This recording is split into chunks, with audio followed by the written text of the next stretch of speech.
Yeah. So Tony and I are here today, and we're talking about flips and wholesale and closing and investors and all this other good stuff. And just before we started recording, Tony and I were talking about it's fairly straightforward to make money on as a wholesaler or a flipper, as long as prices are going up. You know, then just about anybody can make money. And in the last few years during the pandemic, you know, like in Ottawa, where I'm based, you know, house prices have been going up 15, 20, 25% a year. So you'd have to be a complete fool not to make money in this market. So if you wholesale or you flip a house in a market that's going up 15 or 20% a year, you can do well. But when the prices stabilize or maybe they go down a little bit, it's much harder to make money. So one of the things you mentioned, again, just before we started recording, Tony, which I really like, would be maybe to change the model a little bit. And so rather than wholesaling or flipping, what you might do is you might find good properties, buy at a good price, you hope, syndicate it to some investors, and pay yourself in two ways.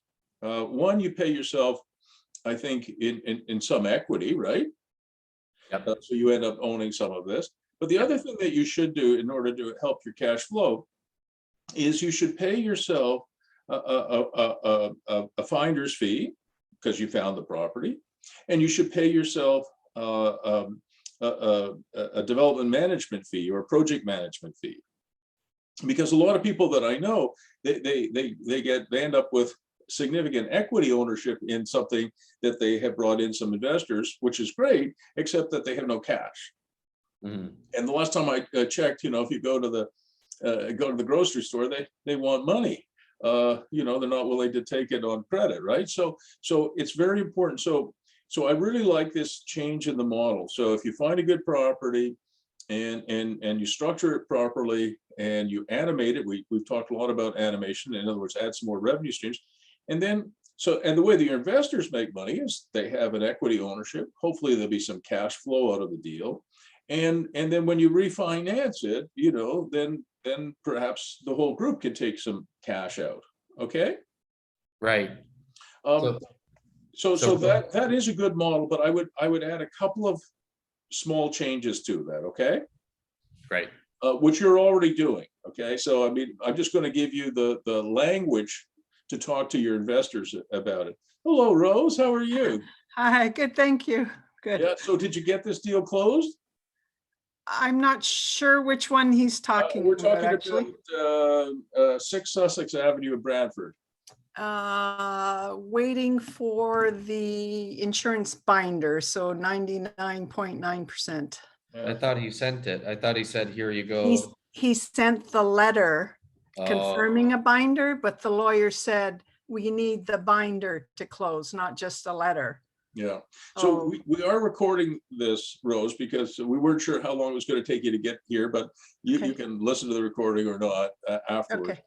So Rose, what I was talking to Tony about just before you joined was maybe this change in the model that you guys are going through. And so you might find property, buy it at a good price, animate it, drive the value up, but bring in investors to help you. Right. And so what I said to Tony, and what I'd like to say to you as well, is I would add a couple more elements to that model. One, that not only do you as the promoter, you and Tony as the promoters, not only do you get a share of the equity, you also should pay yourself a finder's fee because you find the deal, and a project management or a development management fee because you're doing all the work. The good news from an investor's point of view is they've got people who really know what they're doing this. Because if the average person were to buy a house and animate it along the lines that Tony, you've talked to me about through that video at 6 Sussex, 6 Sussex, yeah, you know, they would probably make a mess of it, every aspect of it. So you know, people who are in this business who have gone away from flipping and wholesaling because in a stable market or prices going down, it's harder in wholesaling and flipping to make money. So if you're buying and holding, buy, animate, hold, refinance, all that good stuff with investors, the investor money that comes in, some of that should go to you and Tony because you're the promoter. It's a promoter fee, a finder's fee, call it whatever you will. And then you know, if you guys didn't manage the project, if I was a rich dude and I had to hire a project manager, do you think that project manager would want to get paid? Yeah. Yeah. So generally speaking, on a project like the one in Brantford, you know, it wouldn't be untoward to pay yourself anywhere from $35,000 to $65,000 as a project manager fee. Mhm. And if you do, you know, if you do 4 of these a year and you pay yourself, I'm just making up the numbers, you pay yourself a $50,000, you know, project management fee or development management fee on each one, that's 200 grand. And if you also give yourself a finder's fee of, you know, $15,000 or $20,000, you know, something like that, most investors would be, yeah, sure. I mean, you know, you're doing all the work, you should get paid for that. And we're getting the deal significantly under market I value. saw that. I congratulate you. I mean, here's a high five. Cheers. Yeah. So it can afford, it I can saw that, afford. and that's great, you know, but you should be paid for all the work you're doing to find the deals. And then in addition to that, you should pay yourself a property management fee, which I'm sure you've already figured out, right? I mean, if you're managing it for yourselves and a group of investors, you should pay yourself a property management fee. And don't pay yourself 5 or 6%, pay yourself 8% of the you know, of the revenues. Mhm. Because, you know, I have property managers that work for me and I pay them 7 or 8%. And people say to me, oh, you could get somebody else to do it for 5.5. Yes, I could, except that when there's a problem and the phone rings, they don't want to answer because they're making almost no money. Every time a tenant calls, they go, damn, I hate that, because they just don't have any hours to spend on it. So pay yourself 8% of long-term revenues.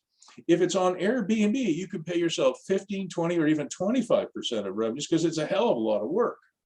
Mhm. So, I mean, you can make these numbers up yourself, but I have clients who will charge their investors 8% for the property management fee and 20 or even 25% of Airbnb revenues. And that adds up, you know, Tony. Right, right. Now, the other thing that you should do is on every expense that you pay on behalf of the partnership of the investors and yourselves, you should also add a 15% charge for you. You know, so a lot of people don't think property management is, you know, I get 5 or 6% of the rent and that's it. No, you get 5 or 6% of the rent. No, you get 7 or 8% of the rent, 20 or 25% of it's Airbnb. Every invoice. So if you pay a gas bill, you pay a plumber to come and unplug the toilet. If he charges, you know, $125, you add a, you know, $16 or $17 fee because somebody has to call that plumber. Somebody has to pay that plumber. Somebody has to manage that plumber. That's you. So there should be a 15% charge on that. And all of this is disclosed in the partnership, right? So there's nothing hidden there. So you get that money. And then you should charge a fee every time you do a lease. Okay. And so typical for a property manager is you get a half a month for every year of lease. So let's say you're renting an apartment in a house and it's $2,000 a month and you do a 1-year lease, you should get $1,000 plus HST for that. In Ontario, you have to charge HST. In BC, it would be plus GST. Okay, but in Ontario, you have to charge 13%, right? Yeah. In BC, less, obviously. So you rent the apartment upstairs for $2,000 a month. 1,000 of that plus HST comes to you guys. Do you understand that? If you do a 2-year lease, you get a half month per year of lease term. So if you did a 2-year lease, you get 1,000 for this year and 1,000 for next year. You collect that right now. You follow what I'm saying? Right. So if you do this right, and you have a finder's fee, you know, and you have a project management or development management fee, and you know how to do property management, then you could replace your income, Tony and Rose, quite significantly. So if we create enough of these investment opportunities, it all adds up. Like, I think we're under contract on 2 other ones, exactly same metrics as Brantford. Fabulous. I think we could take down 1 a month easily, and that's on the conservative side. Because based on our lead generation for getting the deals. It's fantastic. You know, if you could do 4 a year and you make all these fees, you know, that can add up to, you know, $300,000 or $400,000, $300,000 probably. If you do 8 a year, it could could be 500 or 600,000. If you do 10, you know, if you do one a month, it's incredible. So you can make real money. Now there's one more little twist to it, and you've already figured it out, Tony. So just bear with me. I'll let you speak. Sure. In a minute. There's one more little twist to this model, and that is you have to be expert animators. All right, which you guys are. I mean, I know. I mean, I watched your video a second time. You know, you should be a video star. But you are expert animators. You are, and that's a very, very important thing, because most property managers don't spend enough time on any property because they're not getting paid enough. Okay. And most property managers, maybe they have some expertise in how to reduce costs. Maybe you have 4 gas meters and one of them really isn't necessary. And you get rid of that and you could save, you know, the hookup charge or the monthly fee of, you know, $70. Okay, that's great. You should be careful about your costs. I get that. But there isn't very much that you can do to reduce costs in our business, right? I mean, a plumber today is ridiculously expensive. You know, some of them are charging $135 an hour, maybe more for all I know. And you really can't dictate the price of lumber, you know, and it's hard. You can't. Where are you going to go? You're hooked up to the sewer system. You know, you pay the Brantford's water and sewer charge. You just don't have a lot of scope.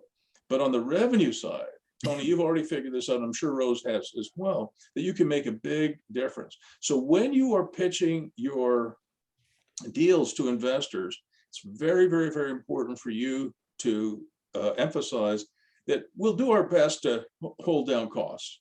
But where we're really adding the most value is on the revenue side.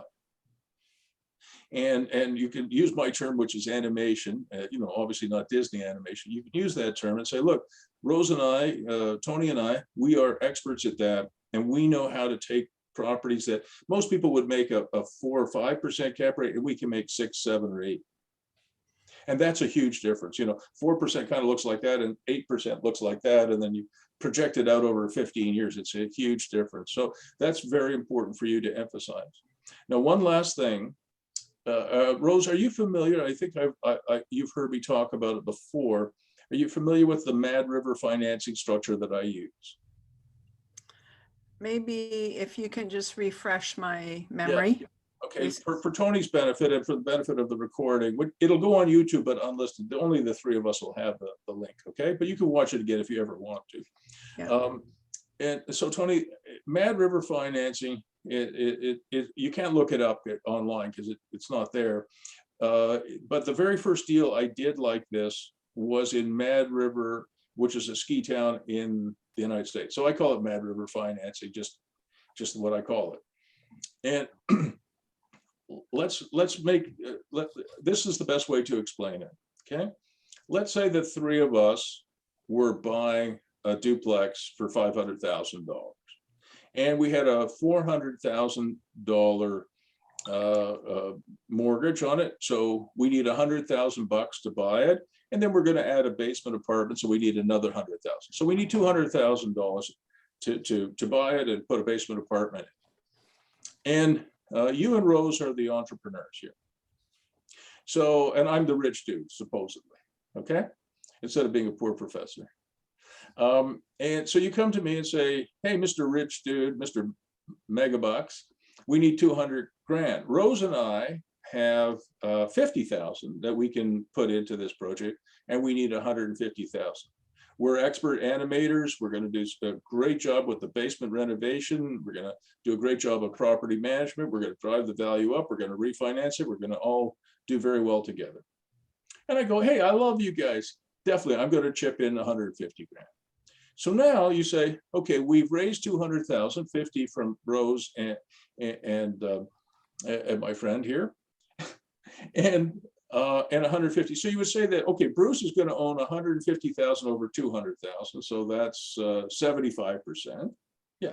And Rose and Tony are going to own 25%. Okay. Well, that's pretty crappy.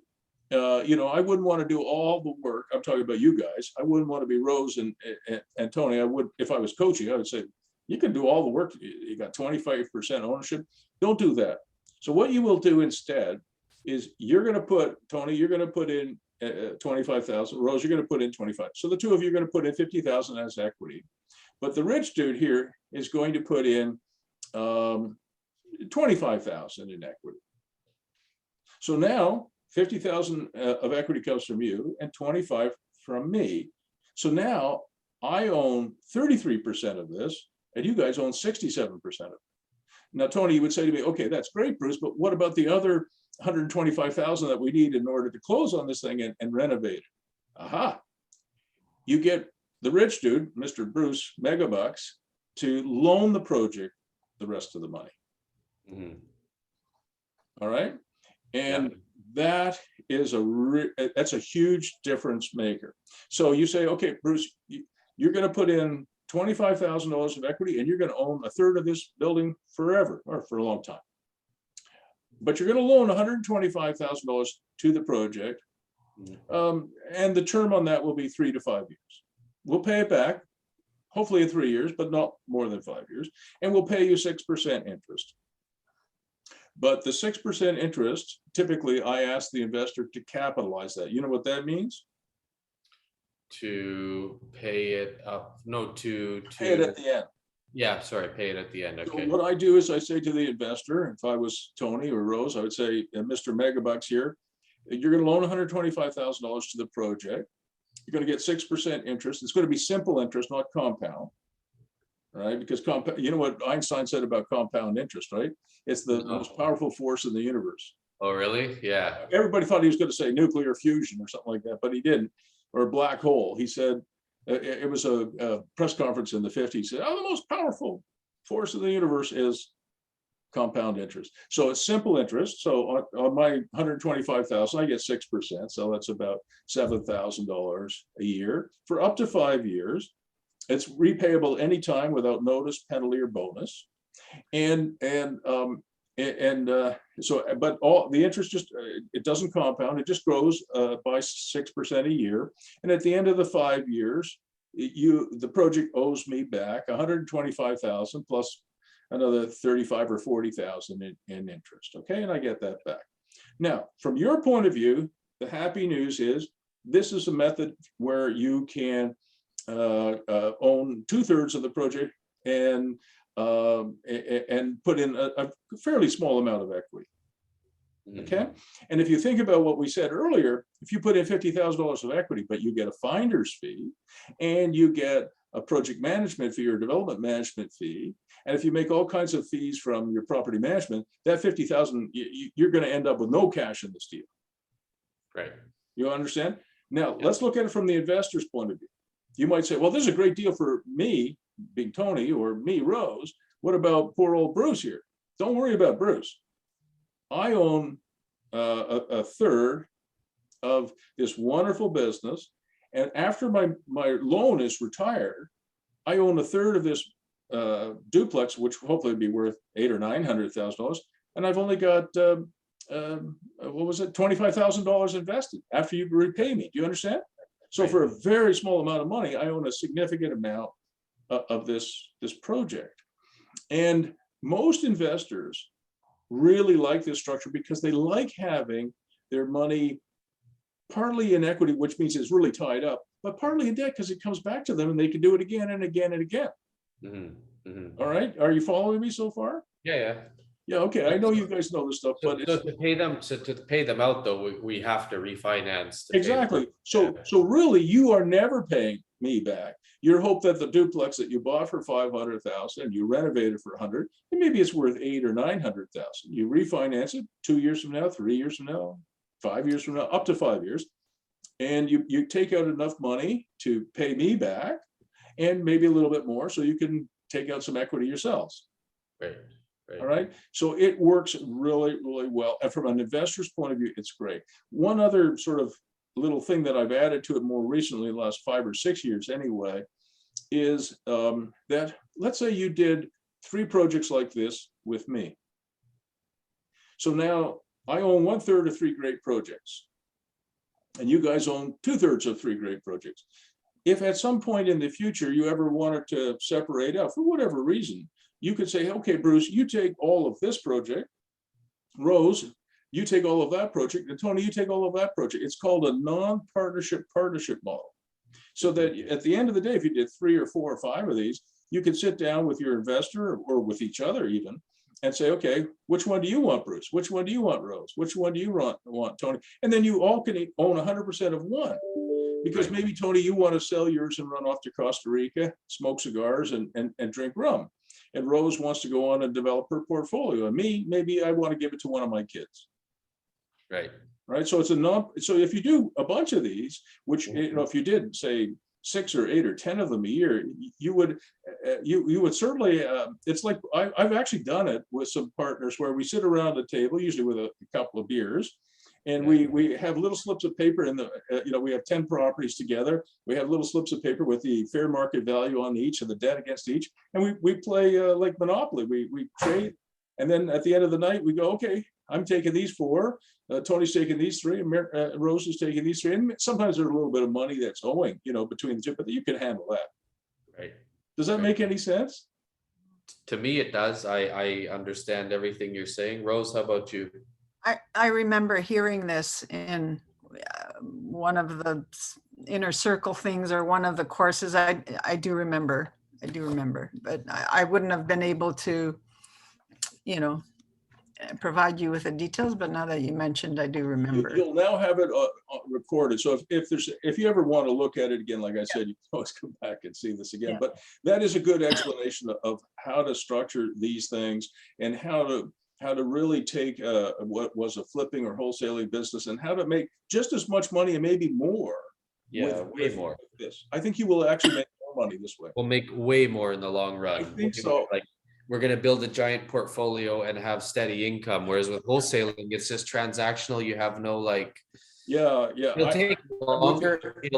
It'll take longer for it to kick in. It'll take about a year until we start getting paid. Yeah, well, it won't be that long because you should be, once you bring in your investors, you should be saying to them, look, we're going to pay ourselves a $15,000 or $20,000 finder's fee because otherwise, for sure, you guys will starve. That's the numbers. Can I share my screen with you quickly, or let me make you the co-host. Hang on. Yeah. Okay, you can. All right. Here now. Here. So the way I ran the numbers here on this one. So on this one, we're raising 100 and something thousand capital. Where is it? So 106,000 in capital, and of that, our fee is roughly about 30 grand in there. That's perfect. Yeah. Now, so you're raising that capital, right? There was one more thing that I wanted to talk about. Just leave it there for a second. Where you were, 106,000 or 108,000. 108. Sorry, yeah. That's fine. Yeah. So I like the $30,000. That's good, but how are you securing the capital? How is it being received? What is the security for it? Right. So in this scenario, in this scenario, I have a potential investor who we'd open a company with. I was going to give them 50% ownership in this case. So we would open a company together, and then my company would own 50% of their company, and their company would own 50% in that holding company. And that capital, that's actually a good question. So in this case, what we do? Yeah, what do you do? Sorry to cut you off, Tony, but I do so much of this coaching, I could kind of know where you're going. So I use a much simpler structure. Yeah. Okay. And I'll explain what we do. All right. So let's go back to our imaginary duplex. Okay. Yep. So Tony and Rose, the way I would structure it if I was the investor or if I was the entrepreneur, either way, is I would structure it so that Tony and Rose are on title, but I am not on title. The reason I don't want to go on title is if I go on title, I have to also, underwrite the mortgage.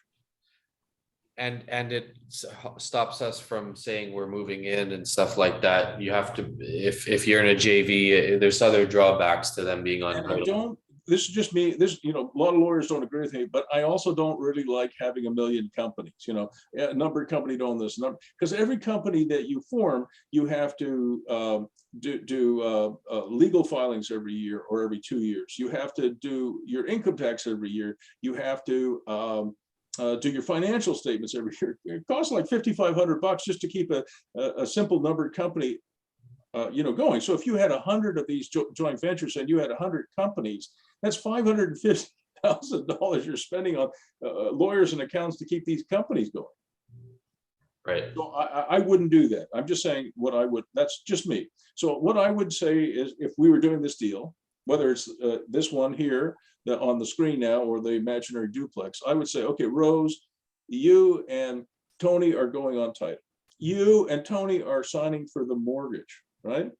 And what you're going to do is, we're going to have a trust agreement, a very simple one-page trust agreement, where Tony and Rose hold a 1/3 interest in the title in trust for me.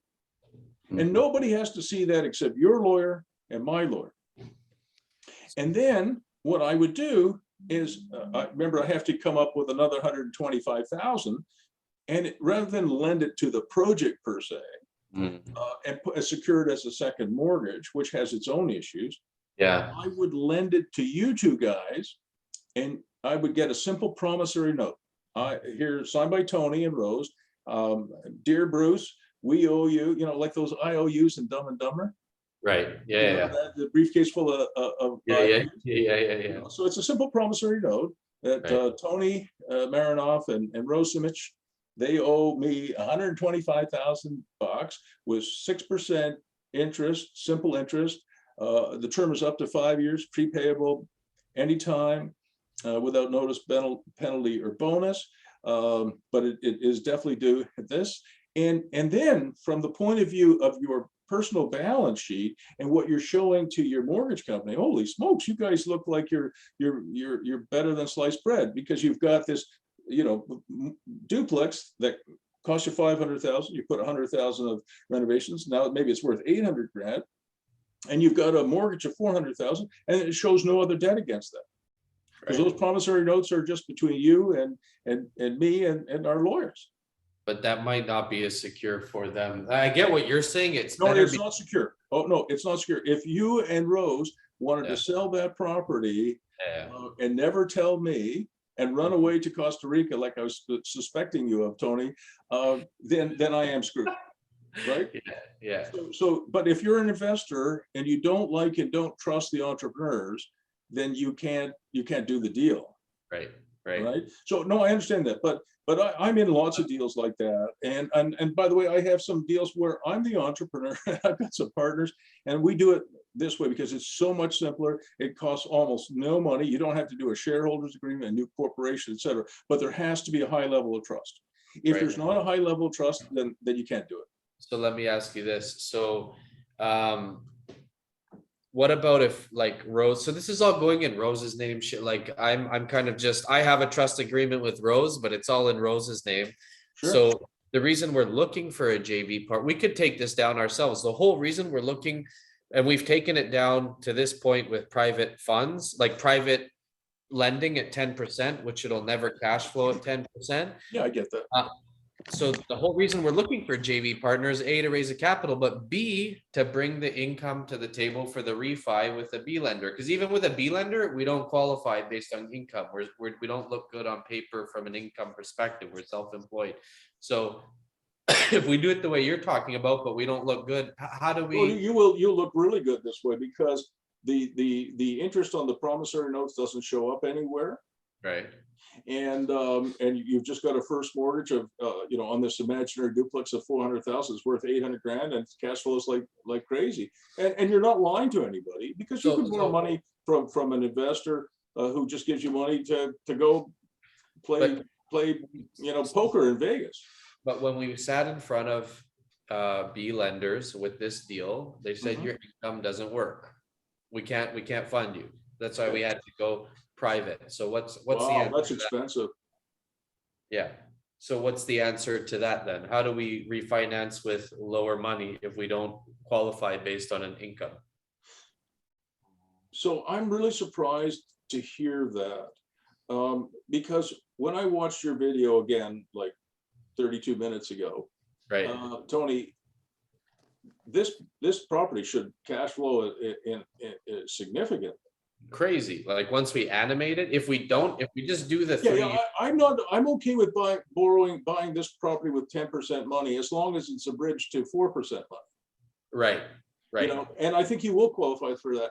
So that's what, so the lenders are telling me that once it's tenanted, yeah, come back, it might be a different story. it will going be. into Otherwise you going- should fire your mortgage broker. Right, right. So I think he just didn't want to let us get into it. He wanted us to get into it with private money, get it cash flowing, I agree with and that. then go, but he didn't want to give me too much false hope. Like, yeah, we'll get this done for you. Then you need to fire your mortgage broker and find somebody else, because you know, as Rose knows, I do this stuff all the time. Like, Right. you know, I mean, I'm sure, Rose, you remember that I'm the founder of the Ottawa Senators, and they Yeah. went bankrupt in the mid 2000s. So there I was, Tony, at 54 years of age, Right. with not with nothing, because nothing would have been great, with $1.7 million in personal debt. So my balance sheet showed like $1.7 million in personal debt and no assets. And there I was, age 54, with 5 kids and a mother-in-law to take care of, right? So you know, I've been doing this, you know, for the last 16 years for myself. Because I mean, I don't just teach this stuff, Rose. You know that, eh? I learn the same way that most people do, by doing stuff, right? So I do a lot of stuff on my own for the reasons that I just explained. So you know, equity lenders, they want to see a good, solid appraisal, right? And on this property, you got a fantastic appraisal, like over $100,000 more than you paid, I think. And now that I'm gonna put in 20 grand to fix the roof, put the kitchen in the basement and paint, she's gonna approve 960. So I'm gonna have 200 grand. Oh my God, that's fantastic. So what I'm saying to you though is, if your mortgage broker is saying that he or she can't, do you mind, what is his or her first name? Kyle Ford. I don't need to know the last name, but if Kyle can't get you on a 960, can't get you a B lender mortgage, because they're mostly interested, they're called equity lenders for a reason. Right. And like, if you had an appraised value of $500,000, you're buying it for $750. Right. Obviously you'd be underwater. You'd never do it. But if you're buying it for $750 and you get an appraised value of 960, you should be able to get a B lender at 4.5%. So you're saying there's B lenders that will lend based on the equity and the cash flow, not factor in our personal, into the equation? Do you have a decent credit score? 820. I do. I have. And yours is 820, Tony? No, I'm not on title for any of this stuff. I know, I'm just asking. I'm just being nosy. I'm getting ready to go to Costa Rica. I don't want. Okay, all right. I'm cutting my ties. Right, okay. No, I'm joking, but everything's in Rose's name. So Rose, what is your credit score? In the 800s. That's my fine. Yeah, as long as it's 710 or higher, that's fine. If you're in the 800s, that's gravy. You know, so you're well above 710. So so what they look at, Tony, is they look at, what is the appraised value, what is the loan to value, what is Rose's credit score, right? What does her balance sheet look like? Right. Does she have any income? You know, and you know, my T4s show very, very, very little income in my name. And part of the reason for that is, when the Sands went broke, I ended up with, I think, a $55.4 million tax carry forward loss. Mm-hmm. That's a lot. So if I live to be 200, I probably won't use it all up. So when you actually look at my income, my T4As or whatever they might be, it shows pretty low. I mean, you know, I don't know. So when my dad passed away in 2013, we've got a $2 million between the two companies, same sort of thing that we're. But you know, so I have a mortgage broker, a couple of them that I like and I use, And they, every time I get a mortgage, they have to work with Home Trust or Equitable Bank or any of these other B lenders. Because even though I'm like you, Rose, I have a credit score in the 800s, I have lots of real estate and I have a good income. But I could not get a loan from the Bank of Nova Scotia or the Royal Bank or any of the major banks if my life depended on it. You understand? I could not. Because they would take one look at my balance sheet, they go, oh my God, this is way too complicated. You got way too many properties. You know what I'm saying? So, Yeah. so I pay anywhere from 2.99% to 4.99% on my mortgages, which actually today actually looks pretty good. And there's nothing I can do about that. So, but one of the things I do, Tony, is I don't buy properties that have a cap rate less than 6%. Many of them have 7 or 8, a few at 9. And hold on, is that based on leases that you have, or is that with air, like short? That's a very good question. So I try and get a 6% cap rate going in, and then after it's been animated, it'll be 7 or 8%. How do you get the B lender to factor it in if you don't have leases? So you know, that happens a lot. I mean, I've got a building that I'm renovating in Belleville. It's got 12 apartments in it and some commercial at grade. And I've got one commercial bay leased, and I think I've got 4 apartments leased. So I just started. I mean, it's not even ready for occupancy yet. But I was able to get a credit union to give me a takeout. Like I've got construction financing on it, Tony, at 9.9%. Yeah. I mean, that's what it costs for construction financing. There's no point in belly aching about it. That's just what it costs. But the credit union will take out the 9.9 at 3.6 something. So just over 3.5%. Loan to value is good. But they also put in that takeout that I have to have the other 2 commercial bays leased, and I have to get to a certain occupancy on my apartments. So right. Yes, but I'll get a 3.6% rate, which for this building will be terrific. So in this case, I'd have 3 leases because that's what it's like zoned for. And then I'd have 2 separate animation suites because you can run those. Oh yeah. Oh, like, so something I learned how to do some time ago now, but I'll share with you, is that the credit union and the banks and even the B lenders, they do not like Airbnb. Of course, They say, well, it's unpredictable income. To me, that's just total BS, but that's what they say, and you're not going to change their minds. I mean, those guys are terrible. So what I have done, and I'll give you an example. In this building in Belleville that we're renovating, we're probably going to end up with 4 apartments on Airbnb. And I disclose this to the lender, to the credit union. We're going to lease those 4 apartments to my wife. Her name is Dawn, D-A-W-N. Right. So we're going to lease them to a company, and then that company is, yeah, I got you. Well, no, she just in her personal name, because I just don't want to have a bunch of companies. So I'm not going to form another company. It's just right. This building, which is owned by yours truly, is going to lease those 4 apartments to Dawn, and she's going to pay the same rent as everybody else in the building, plus a percentage rent. You guys still there? And they know that this is what you're. Yeah, I'm here. Can you hear me? Yeah, you're breaking up, but it might be my internet. Rose, can you hear me okay? I can hear you, Bruce. Yeah. Okay. Sorry if I'm going on too long. No. Okay. So I have one question. About that. So, like, do your lenders know that that's what you're doing, or yes. or I disclosed it to them. In fact, I just got their permission. I think I got their permission this morning on this thing, and they're good with it. So I don't hide stuff from my mortgage broker, my lenders. I tell them what I'm doing.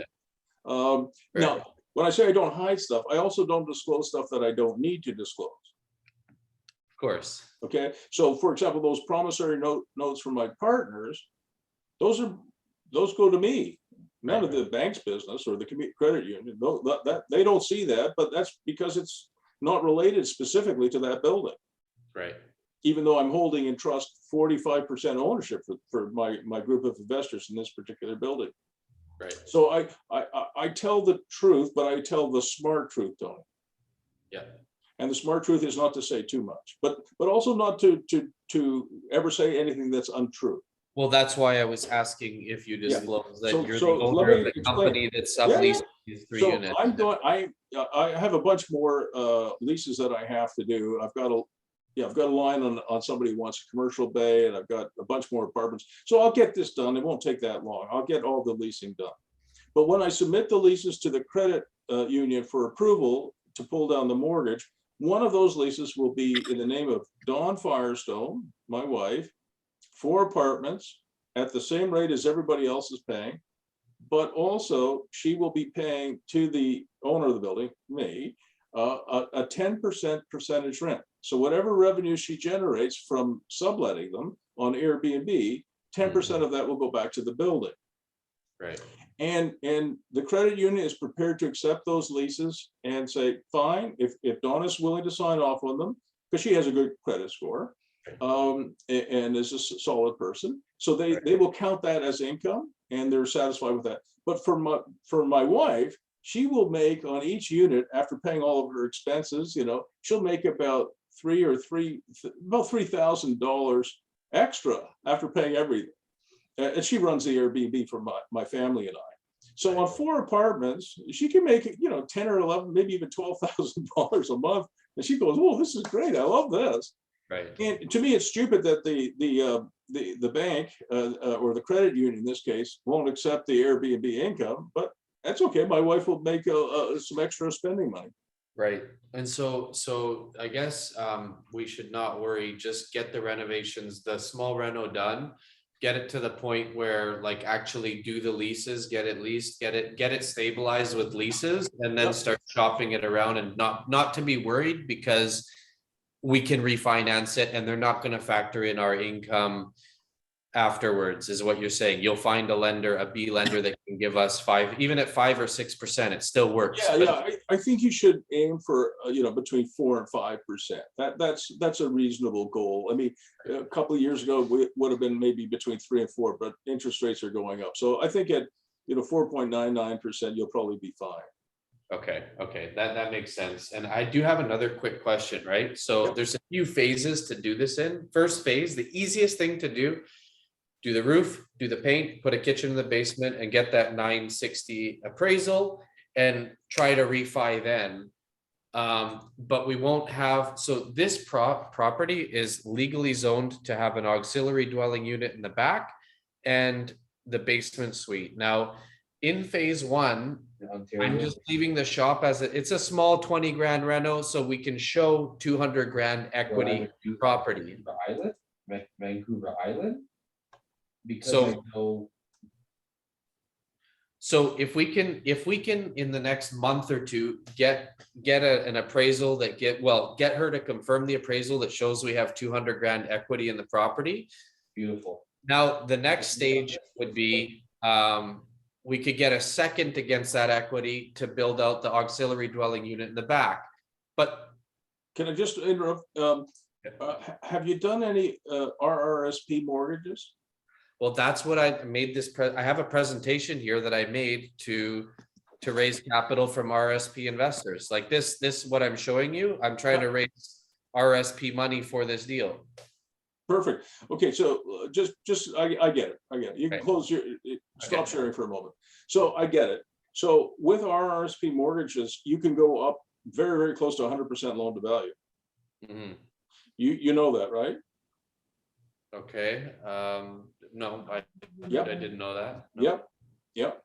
And Do you're do you mean raising capital from investors who are taking their money from RRSPs? Is that what you mean? Or like this is a different product? RRSPs are not allowed to invest in new ventures, right? They can't buy stocks or well, they can buy stocks in publicly traded companies, but they can't invest in like startups, okay? They just can't.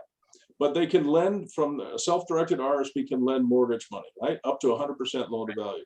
So let's say that this thing is worth 960 after these repairs. And your first mortgage is what? Not 750. Yeah, well, let's just work it out exactly. All right. So So let's say it's worth 960 and you have an 80% loan to value mortgage on it. So 768, right? Yeah. So you put what I would do once you get to 960 appraised value, and you've got income coming in from the apartment upstairs and the apartment in the basement, right? Mhm. Those are the only two leases you'll have at that point. That, and we could lease out the shop as is without doing We'll anything. talk about that. Let's just assume that you've got the two leases done for now, okay? Leaving the Yep. shop for later. And you could get a mortgage of 768. Right, And hopefully that would be at 5%, not 10%. right. So I think that I think I like what you're saying, Tony. You're going to spend 20 grand to fix this place up. You're going to lease the upper level of the bungalow. You're going to lease the lower level of the bungalow, and you've got two leases, and hopefully that will sustain. You have to check it. Hopefully that'll sustain a $768,000 mortgage at 5%. Right, I mean, okay. you'll have to check. You have to have some coverage, right? You want loan coverage, if you know what I'm getting. Right. We'll see if it covers it, yeah. So let's just spend a moment. I'm going to share my screen with you now. Mhm. And let's just spend a moment on this, okay? So let's say we have a fair market value of $960,000. I know you like to use those online, calculators, Tony, but I find if you build a spreadsheet from the ground up like I do, you know where all the bodies are buried, because those online programs sometimes are not really giving you the exact, whatever. Okay, so we're going to say this is after small reno of $20,000, correct? Yep. Okay, so now we're going to hopefully get a new first. Yep. And we're hoping for 80% loan to value. And so it would be equal to this times that. We hope it'll be at, say, I'll put it at 4.999% because they like that. Yeah. Right? They always like that. And we'll say probably a 30-year amortization, right? Mhm. So, so the payment would be equal to, just pull this down. The rate is 4.99%. Number of periods is 30 years. Present value is this guy. Future value, we're paying it down to 0. And it's a Canadian mortgage, so you put a 0 in here instead of a 1. Where'd you get this calculator? So you just go up here. So Yeah. This is Excel, right? Right, So if you, let's say you wanted to find the payment, you put the equal sign in here, and you see how all your different functions are up here. Payments, internal rate of return, principal payment, sums, averages, everything. Lots more functions, all right? So that's how you do it. so All it right, comes, I'll send you the spreadsheet, okay? is that a simple interest payment or is that a This amortized? is a mortgage. This is a mortgage. So this is principal and interest, Okay, okay? All right, and I'll just move that over. And that's PA for per annum, in other words, per year. mhm, All right, and that's equal to this divided by 12. That's per month. mhm. All right. Now what are you going to get for the upper level? Upstairs 2,400. Okay.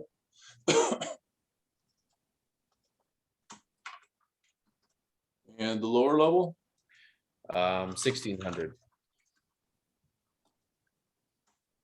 Now upstairs 2,400, but we could also add that bachelor suite to, to add value there. What? Oh, what, now is that bachelor suite covered off in this 20,000 rental?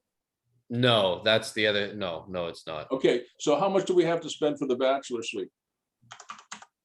Probably 50, at least 50 grand. I'd say, what does it cost to do a washroom? 20 grand? Well, I can tell you, I can show you, I can tell you, I've just done one. So Yeah. I did, I just did one, Yeah. including F, and E. So I just did one. Whoops, be good if I spelled this right. I just did a micro suite, a bachelor suite of my own, including furniture, 40 grand. Okay, that's about right. Yeah, but it wouldn't be like, it's not a lot, like, I mean, we can't have a stove, right? In Well, this we'll scenario. talk about that in a minute. You Okay. Ask me that in a minute, okay? So FF&E stands for furniture, fit up, and equipment, all right? So, and then we have, so upper level is 2,400. Mhm. And what will you get for your bachelor suite? $1,000, 900 a month is on the conservative side. Yeah, okay, I'm renting them, believe it or not. You're not gonna, you're sitting down? In Belleville, Yeah, I'm getting $1,600. yeah, that's what in my head I know I can get. No, but I'm just I telling think you. So yeah. I'm gonna put because the basement will be bigger, I'm gonna Right. put 1,800, okay? I like the All way right. you do your numbers. Yeah, well, that's what, I mean, and Belleville is not Brantford. I think Brantford's quite a bit bigger. Oh, yeah, it's next to Kitchener. Yeah, it's big Yeah. compared to Belleville. There's So- jobs. People commute to the GTA for work and stuff, so. Yeah, I know. I've got a daughter there. So this is your gross operating income, okay? So what about the shop in the back? Well, Is we're coming. Okay, to that. okay. All right. So I know you're impatient. So this is your annual income. And then you know what OPEX is, right? Operational expense? Yeah, so it's your property taxes, your insurance, any utilities you pay, repairs, maintenance, vacancy allowance, property management, all of that. Right. And I put in usually around 34%. You'd probably be more efficient than this, but I usually put in 34%. So equals minus this times that. So you're probably nothing to do with a mortgage, right? Right. So your net operating income is going to be this, sum these two up, all right? Mhm. Per annum. So what that says to me is that it's not quite high enough, I don't think. This is your net operating income Right. per month. It's not quite high enough to sustain this, okay? Right.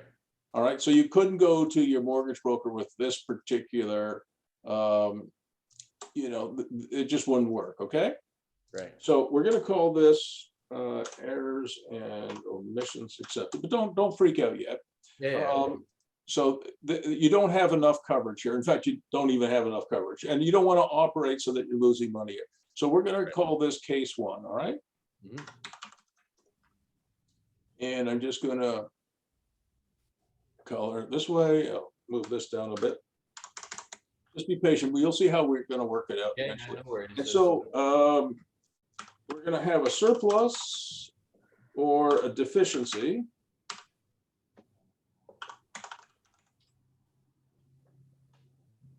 Every month equal to, we need this, so this plus that, all right? Oops, I don't like that. All right, so if you went to a mortgage broker with this and he or she went to a lender, they would reject this, all right? So this is case one. This was a fail, all right, Tony? Right, yeah. All right, so we're gonna save it as case two. All right. Shoot. Okay, now we're gonna try again. All right, we'll call this case two and we'll give it a different color. All right, we'll call this. All right, so the question is, what total could this mortgage be? And you have enough cash flow coverage. You with me on that? Yep. All right, so let's try 75%. So I put 75 in here, and Tony and Rose, when I hit the enter key, watch what happens to this cell down here, okay? Because they're all connected. All right, you ready? Yep. All right, so at 75% loan to value, you're still underwater. So let's Right. go to 70%. All right, So now you're starting to see that you could possibly, so you probably could get a mortgage funded of about 672 grand, That's fine. That's 70% loan to value. Yeah. But, so that's what you would do. But what you would also be able to do is you've got room here for an RRSP second. I'm going to just put it over here, I guess. No, I'll open up some space here. And this is before the full animation story is complete, right? So what we have is we have equity showing in this building right now of this minus that, all right? So it shows that you have almost $300,000 of equity in this building, which means that you could put in, say, for example, an RRSP second, right? Which would be, I'm going to say, 95% of that amount. So you could arrange this mortgage. You could probably get another 270,000 as an RRSP second. Now this is cheap money here, relatively speaking. right. Up here, the first mortgage, but this is expensive. This is going to be, anywhere from 8%, maybe 10%. Some of them charge 12%. But here's the but.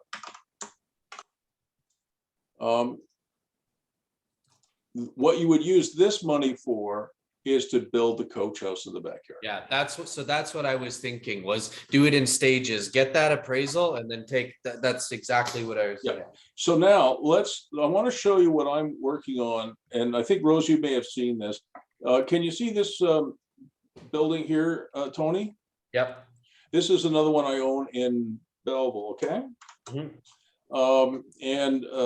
This has 2 homes on it. This home in the front is a 5-bedroom home, and then there's a home in a back-to-back condition. So not a double, but a back-to-back. So this is behind here is a 2-bedroom, okay? But in the backyard, there's a pot of gold, and the pot of gold looks like this, and it's very similar to what you have at Brantford. Yeah.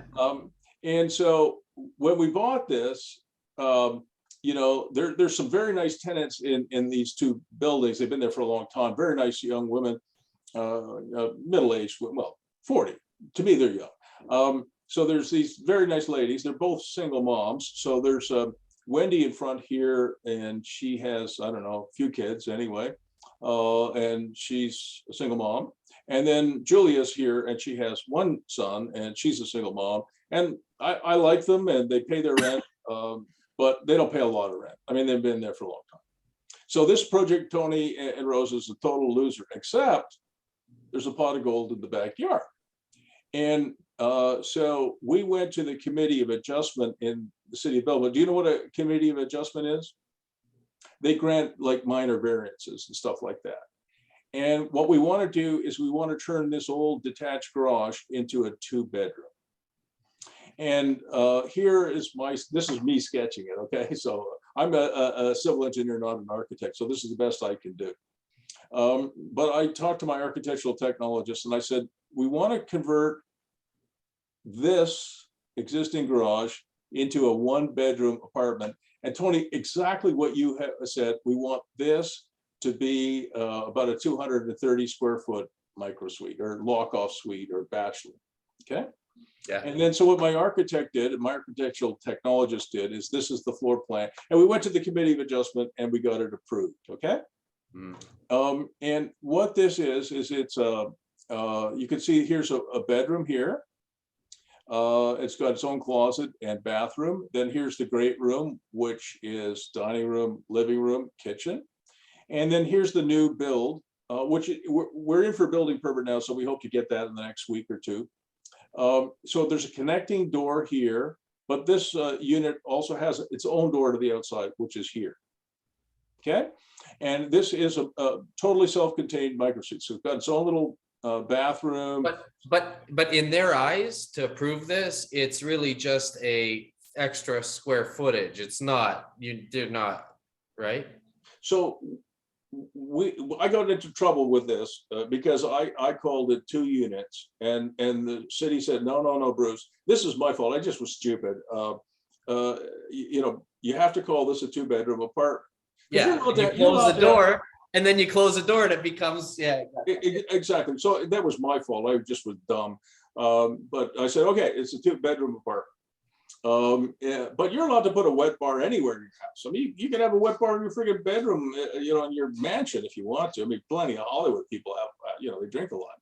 So some of them. So anyway, you got it exactly right. So we went. I had to change my description, and I said, yeah, sorry about that. But what that means, Tony and Rose, is that I could put this on Airbnb as a 2-bedroom Airbnb. Or I could put it on Airbnb as a 1-bedroom and this as a separate micro suite. Or I could rent this out long-term as 1-bedroom out long-term and just put the micro suite on Airbnb, or vice versa. I mean, there's an infinite number of, and you're exactly right. As soon as you lock this connecting door, all the different variations, So I'm pretty sure when the building inspector comes, this will just be like an ordinary door, but after he or she leaves, it might have a double lock on either side, right? That's Right. possible. Right. And this is the site plan that we submitted because we're going to upgrade the site. We'll go through that. So here's what I paid for it, Rose and Tony. I paid $485,000 for it. Land transfer tax. There's land transfer tax in Ontario. Okay. Paid a little bit of legal fee. So it was about $493,000 to buy it. Without me doing anything to it, it's just stupid. In less than a year, it's gone from $480,000 or $90,000 to $650,000. I didn't do anything. Wow. I just got the appraisal. Back because I'm going through this building permit and I'm going to get some financing. So I just had a house, guy does appraisals for homes and went through it. Says, yeah, it's worth $650,000. I didn't do a damn thing. Wow. And he said, after you complete the coach house, because I shared the coach house plans with him, it'll be worth at least $900,000. So I've got an appraisal in 2 parts, Tony and Rose. What is it worth today sitting as is? And what's it worth after it's completed? These coach houses are not cheap because you got to connect utilities. You got to make sure you got all the adequate parking, blah, blah, blah. So it's about $224,000 to do everything. Okay, I've got a budget on that. Looks pretty solid. So we were told that that's what it would cost, but our coach house has most of the bones there. Yeah, you're way ahead of me. Like this, Yeah, right. We're calling this a renovation, Tony. Right. But I can tell you there won't be much more than a 2x4 left of this damn. And the reason why you're doing that is because there's an existing building. If you were to, 100%. right, because if you were to try to, because Rose always tells me, well, we can buy a container for 120 grand, but because it's not already an existing building, it's hard to get. You can't get the permits to do it. If I tore this down, Yeah. if I said I'm demolishing this and I'm applying for, I would not get my building permit. Right. So that's why we do the renovations. So- That's so where, okay. You're absolutely right. That is very, very good, Tony. We're actually, believe it or not, my contractor is gonna jack up this building, put the slab in, Yeah. and then put it down again, and then we're gonna Why don't you do a garage underneath and put it on top? We're because of the height limits, we're not allowed. Oh yeah, okay. Yeah, so we thought of that too. Because down the road, if it gets like sweeted, No, then- I know what I'm doing. So anyway, so if I put it long-term rental, I get about $1,900 for the 1-bedroom, $1,600 for the micro suite. Gives me about $23,000 of gross income. Operating expenses about $7,000 or $8,000 net. So my cap rate is 6.7%, which is not that great, but not horrible. But at least it's above the 6%. But if I put it on Airbnb, everything changes. The demand in Brockville, because Brockville's right next to Prince Edward County, which is wine country in Ontario, it's off the charts. So if I put it on Airbnb, short-term rentals, $185 a night for the 1-bedroom and $135 a night with a 70% occupancy, the income goes from $22,000 to $80,000. and the cap rate goes from 6.7% to 24. That's like our cap rate in phase 3. If we run it as phase 2, which is just leases, it's like Yeah. 10%. It's like 6%. I'm talking cash on cash. Yeah. Our cash Yeah, I on get it. cash is like 10% with leases, and if we add the animation feature, it's 39% cash Oh, on that's cash. fabulous. So The it's other thing that exactly same. The other thing I wanted to say, Tony, is you were talking in your video. Sorry, Tony, I didn't mean to cut you off. You were talking in your video about taking out the pool. If you're going to put that thing on Airbnb, having a pool is a huge deal. A huge deal. So I mean, you do what you think is right. I'm just here as your friend, as your coach. You do what you think is right. But I'm telling you that I call it playland.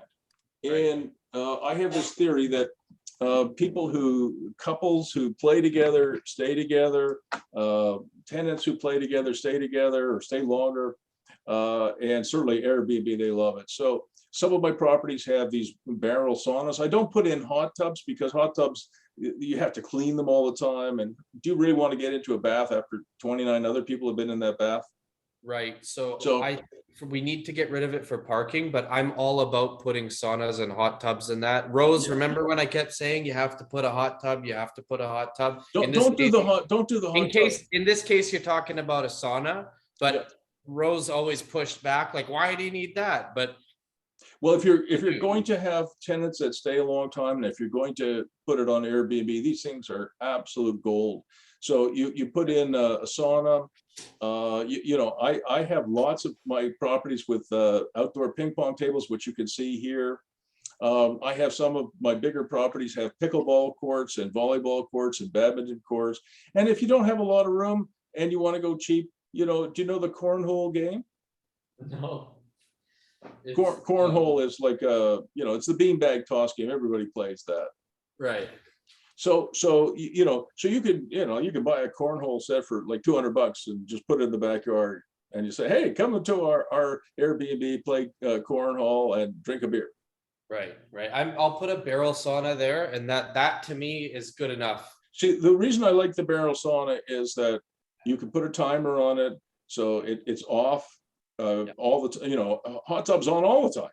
So the barrel sauna just sits there. Somebody comes, oh, this is great, and they sit in the barrel sauna for 20 minutes. They're there for a week, and they've used it once, and so you pay a little bit of money, and it's much easier to clean than a hot And tub. you can tow it around. You can move it from place to place. Like it's not. Yeah. All right. So I think you two and I are on the same wavelength. I think this has great potential, and I laughed when you said in your video, Tony, that this property will appeal to you, Bruce, because it's got all the elements, and it does. I really like it. Right. Thank you, man. Appreciate it. I got just a couple quick last questions. So when we finish this first renovation and I get the appraiser to come back in and give me 960, I should probably wait before I tenant it and start shopping it around and see if I can get it just based on the appraisal refied. Do you think? Oh, absolutely. Yeah. You could do the leases too. I mean, why not? So this is the one other little hitch in the whole thing. Okay. You know how you said it was 250 to do your coach house in the back? Ours is 224. Sure. So ours is 120 because of that, because it's got a new roof, it's got everything, right? Yeah, fabulous.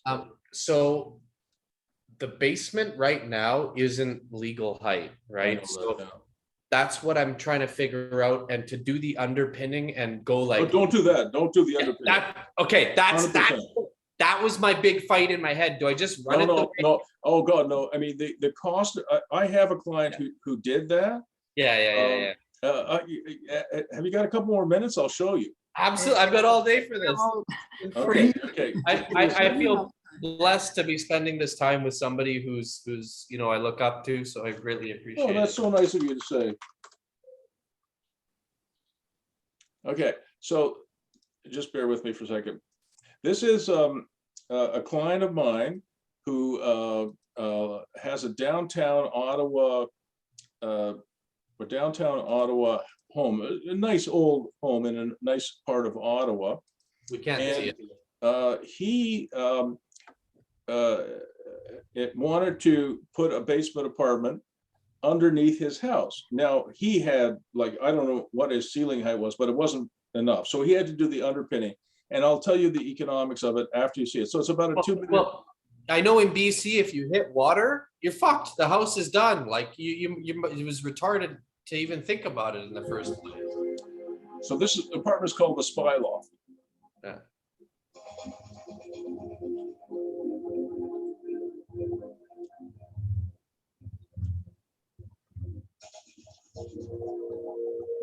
One meter.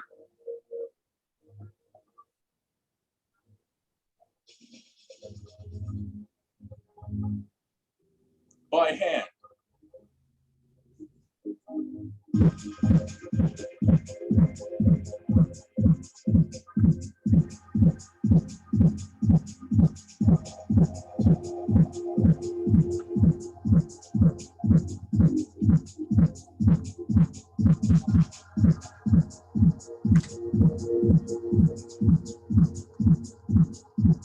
That's scary.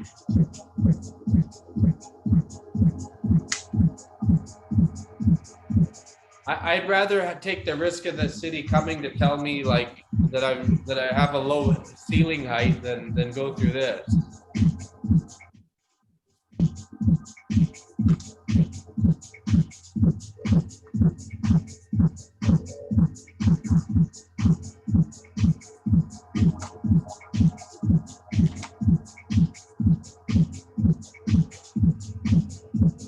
That's like building a house. You could build a whole new house. We already have a basement suite. It's already there.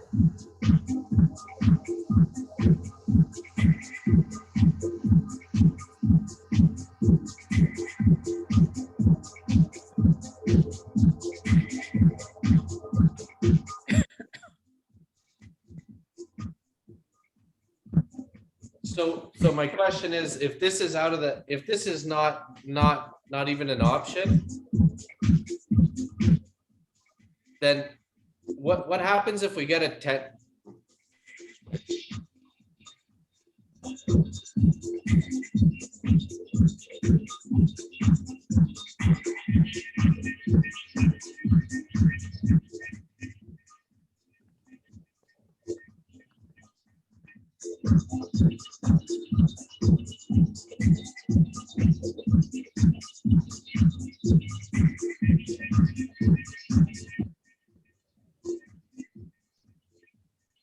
You'd never know he was a DJ.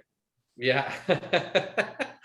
So he with that video that he put on YouTube, he had 12 offers to lease sight unseen.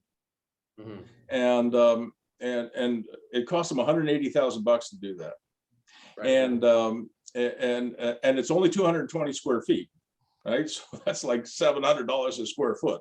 Holy Yeah, holy smokes. So, and you may have noticed that the appliances are little, right? Yeah. So you couldn't put a standard washing machine or dishwasher or dryer. So everything, even the fridge is all as stove, everything is tiny. So he spent 180 grand. He gets $1,600 a month for it. His cap rate's about 7%. Okay, which is not bad. He wanted to do this. And he was determined, and he's very, very, very good at what he does.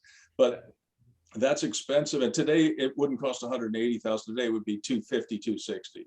Right. And ours is 1,000 square feet down there. Forget it. No, you're in a completely different situation. So one of the things.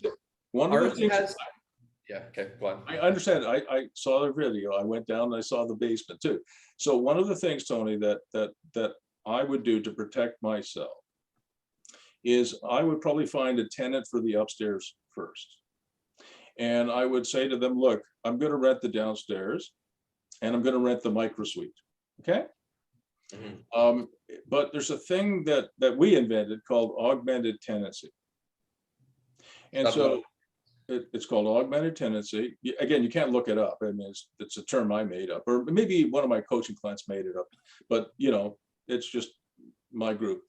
So what I've done is where we have this condition where the basement is not up to snuff, is we get the tenant on the main level to sublet it. and we share the rent with them. You get 80% or 90%, he or she gets 10%, so they get some money from it. And if you have another 2 minutes, I'll show you the lady who did the very first augmented tenancy. So I'll just have to find it for you because it's really worth watching. So just bear with me for a moment. If I can remember where it is.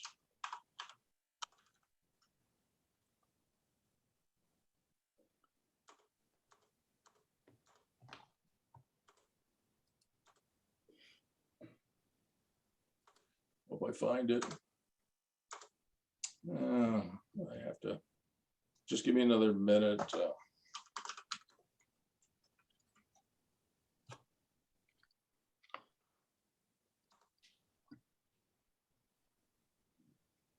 Here it is. I think I got it.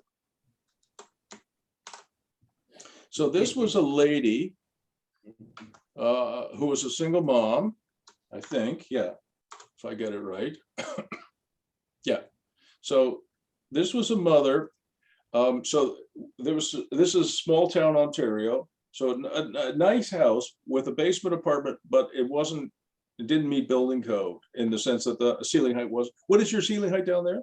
Most of the places it's 6 foot, but there's some bulkheads that come down and down the stairway. So like in some places I'm 5'7" and it's like touching my head. Other places it's 6 foot. Yeah, so it's really substandard. But let me show you what Alex did. So this is a lady who rented the upstairs.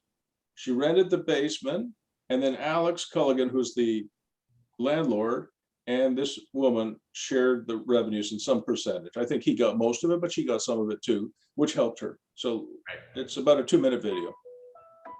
Can you give me the thumbs up if you can hear it? Very hesitant Yeah. because I wasn't sure if I could handle like what it entailed for me. But then getting to know a little bit more about it, I was kind of open to the idea, but still a little hesitant. But thank you, Alex, for explaining everything to me and making me more at ease with it.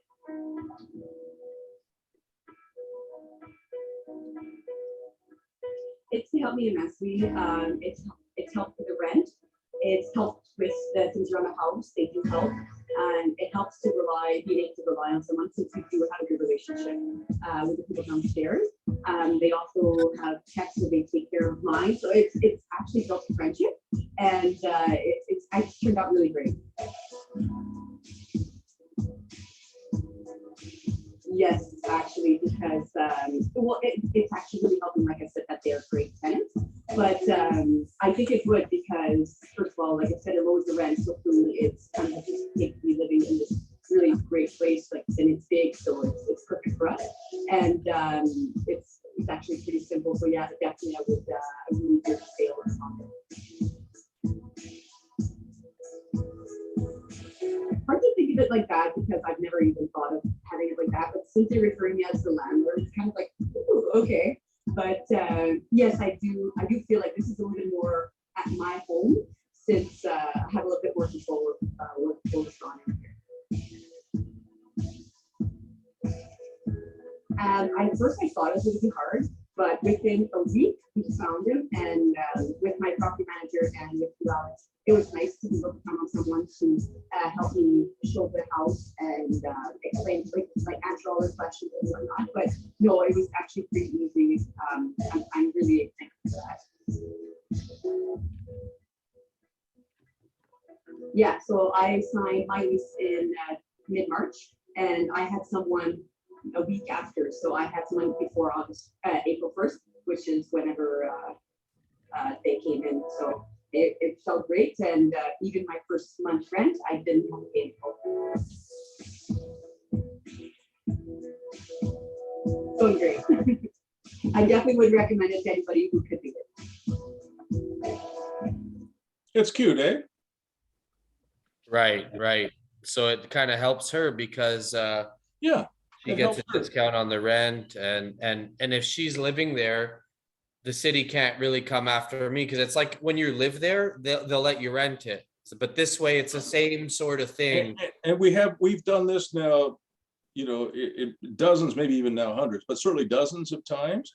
And the other thing that we found is that what often happens is the tenant upstairs is renting the lower level, but they sometimes decide to use it themselves for a home-based business. Right. So let's say you're a hairstylist, you know, like one of my places where I did this augmented tenancy thing, she was working, you know, for a salon, and then the pandemic hit and they laid everybody off.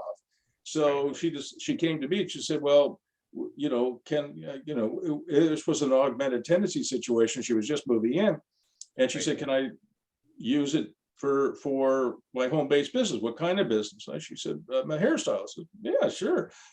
And on that particular deal, I got 70% of the rent and she got 30%. So I said, what I'm going to do instead for you is I'm going to give you a base rent for the basement that you'll pay. And I want a percentage rent. I want a percentage of your earnings. She said, what's that? And I said, well, so she's been there for a while now, almost 3 years, since the beginning of the pandemic. And she does about $11,000 or $12,000 a month from her basement. Yeah, Wow. I mean, well, she had a good practice before, and as you know, people are not really faithful to the shop. They're faithful to their barber or their hairstylist. And Right. if the hairstylist moves, a lot of people will move with her or him, right? Right. So most of her customer base goes now to her basement, which is fine. Wow. So I get for the basement, I reduced the rent to I think $1,100. So that's it. And then I got an 8% percentage rent. So, you know, that adds about another $900 a month for me. So I actually am doing better.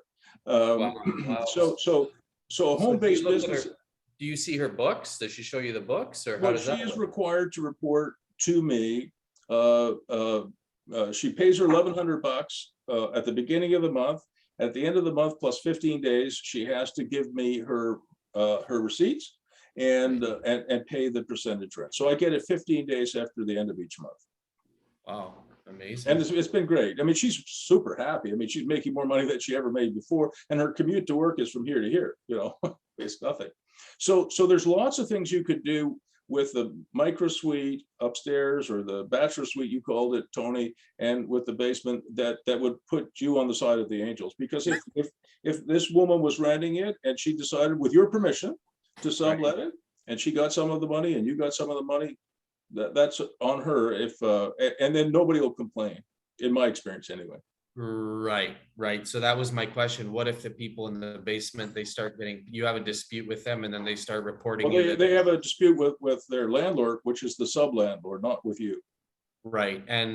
But can they start enforcing permit stuff because where we're from in BC, it doesn't Yeah, I know that. Well, they don't give a shit. They won't go after you to it doesn't happen. In Ontario, the only time they will give you grief, in my experience, is if somebody complains. But even if they complain in BC, they don't give you grief. So what happens if Well, they will, but just because they show up doesn't mean anything. It just means that they're not happy. But you say, look, that's how I think. Like, what are they going to do?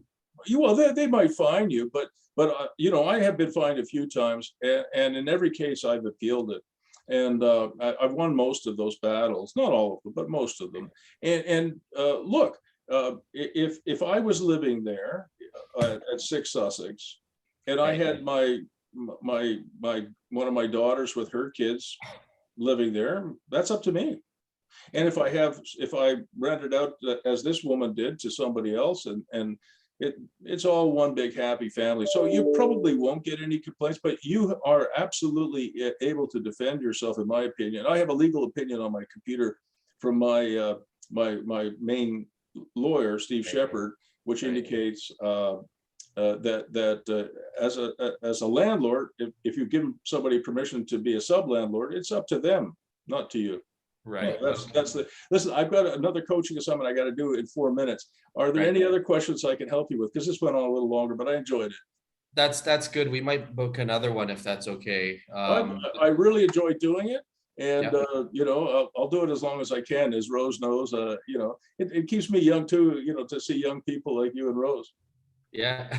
So, Thank you. Thank you.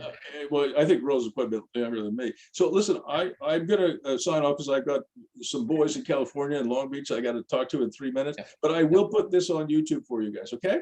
Thank you. Thank you very much, Bruce. See you, Rose, and thank you very much for Thank you. everything, and good luck, okay? Let me know how it's going. We will. We will. We'll bring Thank you you. some deals too. Anytime. Okay.